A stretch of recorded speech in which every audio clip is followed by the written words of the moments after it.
A federal judge heard closing arguments on a lawsuit filed by the state of New York, the ACLU, and 15 other states challenging the Trump administration.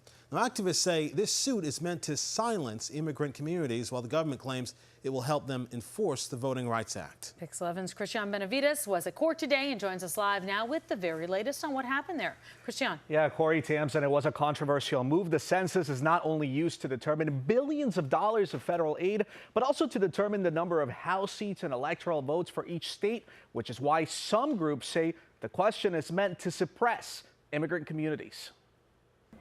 Closing arguments were heard today at federal court over whether or not the Trump administration will be allowed to ask the immigration status of participants in the 2020 census. We are going to fight tooth and nail to remove this question from the citizenship, from the 2020 census.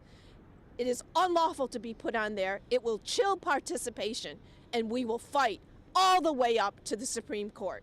The petitioners, which include New York, 15 other states, and immigrant rights groups, telling a judge the question could unnecessarily force undocumented immigrants to lie or not fill out the survey at all, which is, in part, used to measure how much federal funding should be allocated to public services. It's vital to ensuring that we all receive the political representation and power that we are entitled to. Some 500,000 New Yorkers are thought to be undocumented immigrants. This attempt at putting a citizenship question on the census is just the Trump administration and his white supremacist allies trying to shut that voice down, the voice of our members and their communities. The White House defended adding the question back in March. Spokesperson Sarah Sanders. The purpose is to determine individuals that are here. It also helps to comply with the Voting Rights Act.